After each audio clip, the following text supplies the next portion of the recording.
DirtTrax is sponsored by Can-Am, the ride says it all. Polaris, the ultimate in off-road vehicles. Hatfield McCoy Trails, where hundreds of miles of off-road adventure await you today. Yamaha ATVs and side-by-side vehicles, real world tough. And by Honda. Check out the growing family of Honda ATVs and side-by-sides. At the end of last winter, I took a trip that I'd always wanted to take to northern Quebec, specifically the Sacré-Cœur region and the town of Tadoussac. We stayed at this place called Ferme 5 Étoiles. It's referred to as the farm, and it's a really unique place in Quebec. We saw some really incredible scenery on sleds, some lookout areas that you could see right over top of the Saguenay Fjord. After that trip, after experiencing that region, seeing the Saguenay Fjord, crossing the fjord on a ferry, I wanted to go back this summer. I thought it would be a great place to go back on ATVs and experience it in a different season.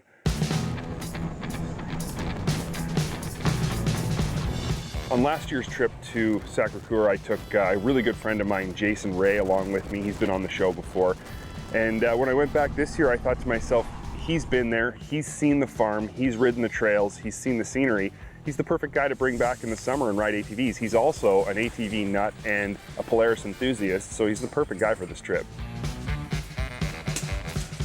On the trip out there, you're going from Ontario over to Quebec, and you get near Ottawa and then go up that way, and it's all city. It's like there's so many houses, so much traffic, and you go through Montreal and you're on the big highways and stuff. North of Quebec City, the landscape really opens up and becomes quite wild until you actually get to Tadoussac. Jason and I are good friends. We go way back and we hang out all the time. So when you get to spend 12 hours in a truck with somebody that you're really good friends with, it's inevitable. It's gonna turn into an adventure, and it's probably gonna turn into a bit of a crazy adventure.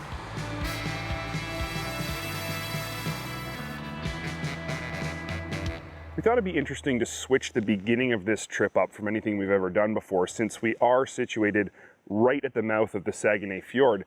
We figured instead of just driving our ATVs to the location that we were gonna be at, why not have our ATVs dropped off along the side of the fjord somewhere and take like a Zodiac and get in a Zodiac and ride it up the fjord to pick up our ATVs.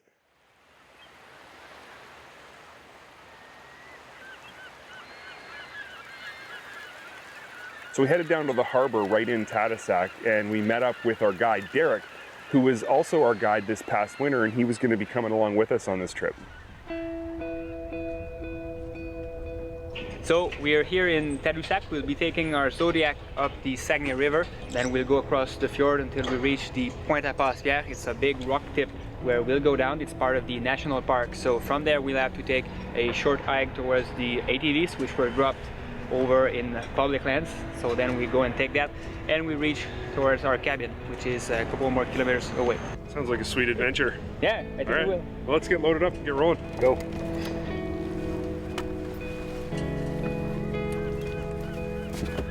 I was really pumped to be able to work with Derek again as our guide. We had such a great time with him last winter. He knows the area like the back of his hand. He's an awesome guy to hang out with.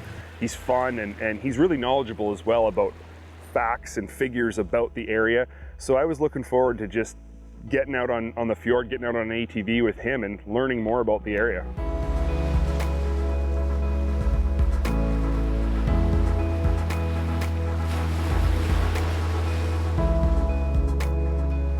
I've only ever seen the fjord from a lookout point high above it. Being on the fjord itself in a boat was a whole different experience. We started cruising up the river, and the scenery was awesome. And we got like half, 3/4 of the way to where we were going to. And the Zodiac started cutting out and quitting, so we turned around right away and went back. Our Zodiac is having some trouble. Apparently we're about to have some technical problems. We're going back to Tadoussac, hoping to fix it before it explodes.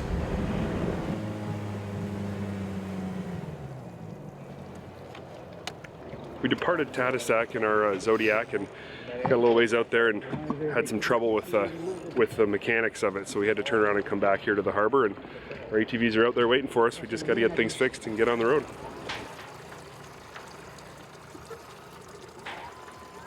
When we got back to the harbor, our captain thought he knew what was wrong with the Zodiac, so he attempted to fix it and thought he had it fixed until we went back out on the fjord and found out that he really hadn't fixed it at all.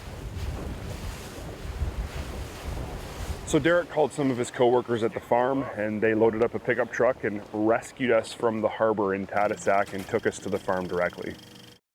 DirtTrax is sponsored by Brimstone, where the journey is your reward.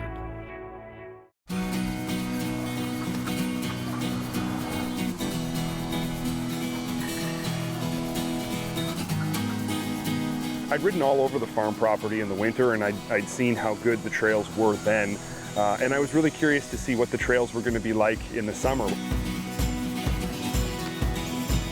We loaded up our Polaris Ranger and our Scrambler and headed out into the farm country and some of the trails that are actually on the farm property itself.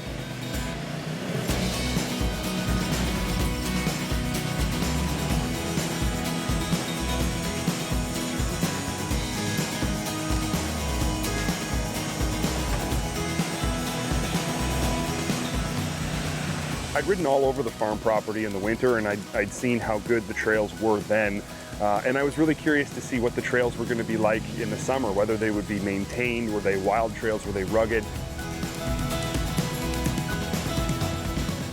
I was pleasantly surprised at A, how well maintained they were, and B, how spectacular the scenery was going from the farm just the short distance to get to our cabin. Come up to a lot of like drop-offs and stuff like that, and the scenery from when the higher elevations is just amazing. And you can go up to the top of the ridges, and you can see for miles.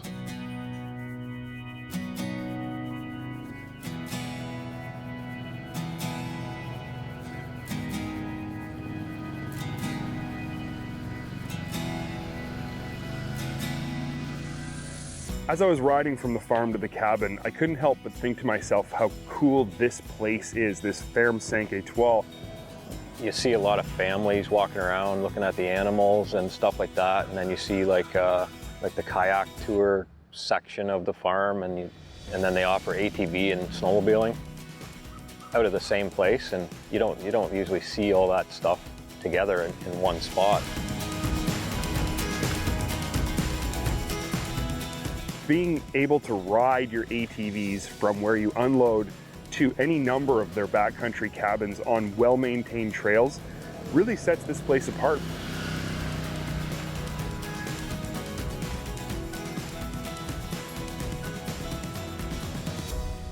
To prove to Derek just how capable a Ranger actually is, we got ourselves into a funny situation. Sitting alongside the trail, we saw this rock cliff. It was 60 plus degrees. At some points, probably 65 degrees. It was super steep. So he starts out, and our guide's with him, and I was like, Derek is gonna crap his pants going up that thing. I crawled up as slow as I possibly could, smooth power from the 900 Ranger motor, and we just climbed our way right to the top without a second's worth of wheel spin, turned around, and the scariest part was coming down. I mean, you're basically hanging from your seatbelts. It's so steep. It's like being on a ride at a theme park. And we made it all the way up and all the way down. And at the bottom, Derek looked at me and he said, I can't believe that was possible.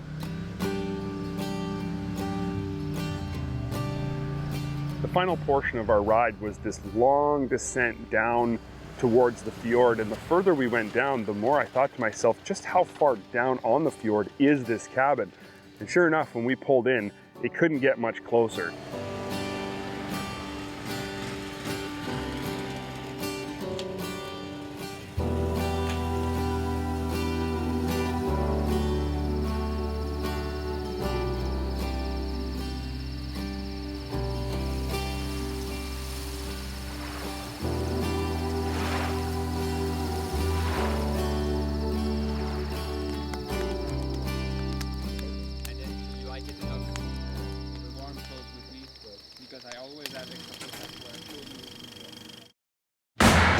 DirtTrax is sponsored by Super ATV, the industry leader in aftermarket parts and accessories for the off-road market.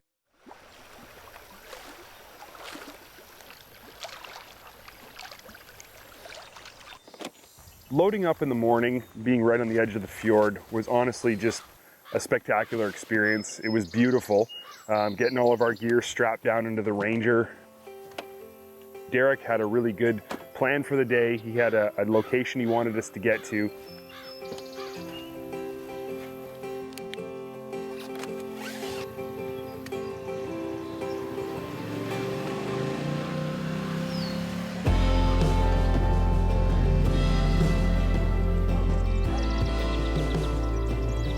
Heading out from the cabin was just a short run to the trailhead.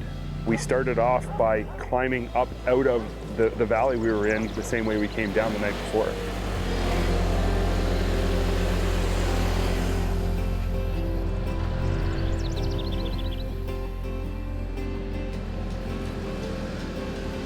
Because we had a scrambler and a Ranger, the Ranger had to carry everybody's gear, and it was more than capable of doing that. We had the back loaded right to the max.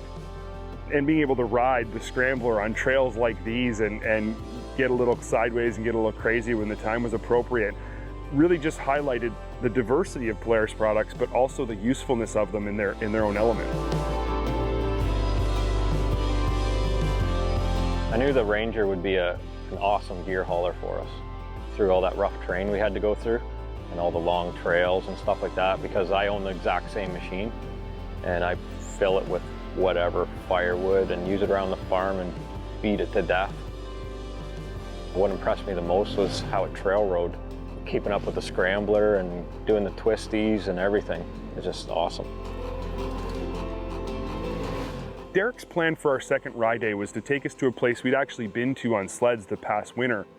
It was the tallest overlook of the fjord, and it was kind of like a little spot people go to have bonfires and hang out.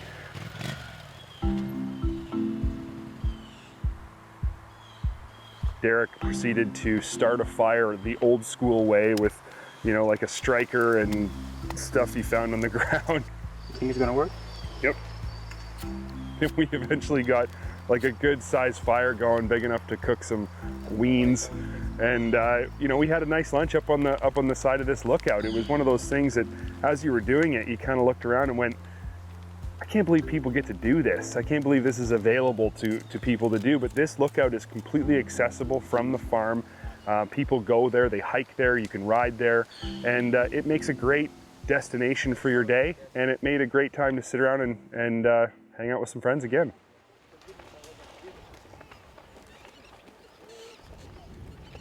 One of the great things about Quebec in this region in particular is there's so many things to do.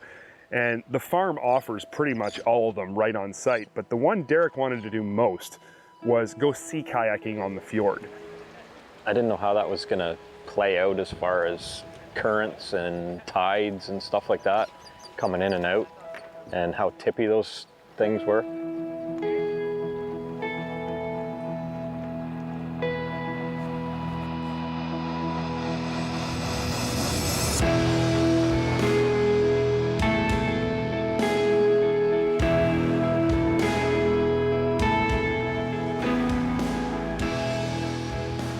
It was something I'd never done. It was something I would never have thought to do. But being out on the water with the sun setting, you know, in front of us, down in between the valley of the fjord as it came down, it was kind of one of those moments you look back on and you go, man, I'm probably never going to see anything like that ever again. And I'm glad I said yes to something I wasn't entirely comfortable with.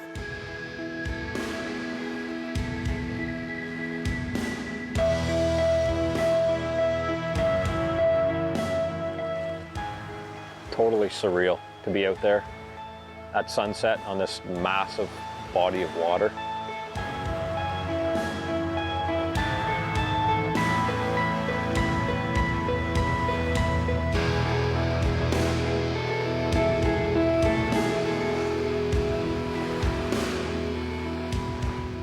I can honestly say that the sunset going down through the valley of the fjord with Jason and Derek in our kayaks was something I'll never forget. And to me, that makes this trip a success. DirtTrax is sponsored by Triton Trailers. Know it, own it, haul it. And by SEIZMIK UTV Accessories. Get more done, have more fun. So here's a challenge for you. What does the letter L stand for in Can-Am's new 450 and 500 based Outlander L series? Does it stand for light, less, lowered, looker, launch, or likable? Seriously, we're not sure what the L stands for, but we'll take a couple shots at it. First, it stands for lowered MSRP. The Can-Am 450L represents the very best value the company has delivered since its inception in the late 1990s.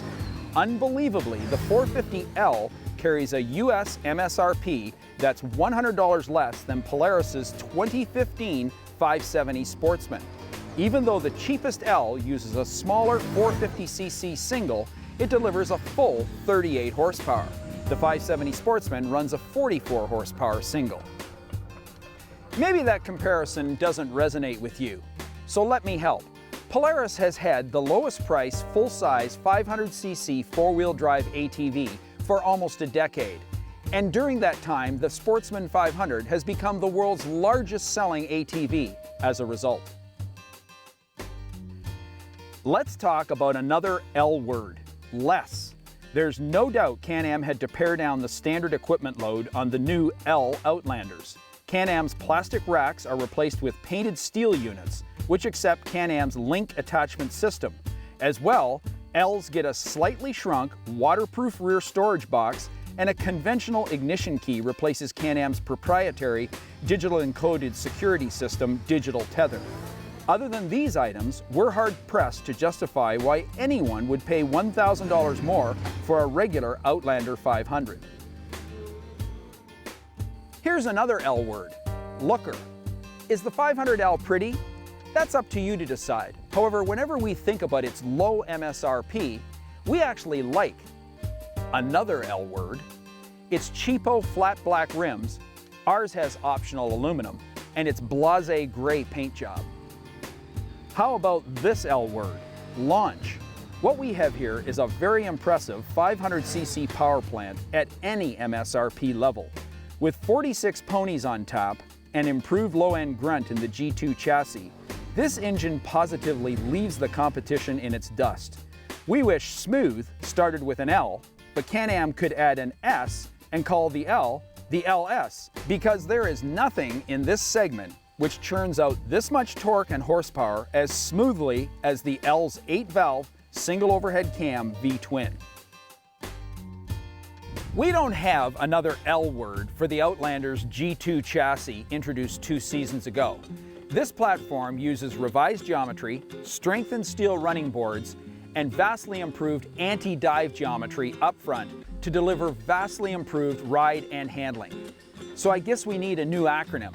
Let's go with Outlander LS G2. Let's try another L word, likable. The L's sophisticated Visco-Lock 4x4 system is among the best auto-locking all-wheel drive setups in the industry. You can't help but like the way it transparently shifts in and out of 4x4 when the chocolate deepens. Something else we like, the L's ergos. This is a really comfortable rider's perch with nice wide footrests and perfectly placed handlebars and controls. One more like, Can-Am's digital gauge cluster offering a plethora of information. The word light comes to mind when talking about the new G2 chassis. In either the 450 single or the 500 twin, this vehicle feels light and lithe on trails. The G2's trailing beam rear IRS actually squats under hard acceleration, driving the rear wheels into the ground while lightening the front end. The feeling you get when you jump on the loud handle is satisfying and positive, but there's more to it. The rearward weight transfer improves traction and keeps the L digging hard in loose dirt or mud. Interestingly, the G2 chassis employs an anti-dive, non-parallel double A-arm front suspension, which does pretty much the opposite of the rear suspension under hard braking or steep descents. Shoppers in this segment are ultimately going to compare the new L's with the competition. Can-Am has done a complete 180 here. The company previously positioned their products with premium pricing. With the arrival of the Ls, Can-Am now is truly in the game. Whether you choose the 38 horsepower $63.99 base 450L or the 46 horsepower $69.99 500L, you'll receive a full-on Can-Am Outlander G2 chassis, Visco-Lock 4x4 system, a powerful and reliable ROTAX engine, full winch pre-wiring and bracketry, triple single lever disc brakes, full instrumentation, a hitch receiver, and heavy-duty racks. Plus, one more feature, a full 5-year, no extra cost warranty. Yeah, we saved the no-cost 5-year warranty till the end of this test ride segment. As if everything Can-Am is offering at this incredibly low price wasn't enough, the company is throwing in this amazingly stupid 5-year, no-cost warranty. Looks like it might be time to mosey on down to your Can-Am store at lunch. And that is another L word. DirtTrax Television has been sponsored by Polaris, the ultimate in off-road vehicles. Can-Am, the ride says it all. MBRP Performance Exhaust, making power with MBRP. Arctic Cat, share our passion. And by Honda, check out the growing family of Honda ATVs and side-by-sides.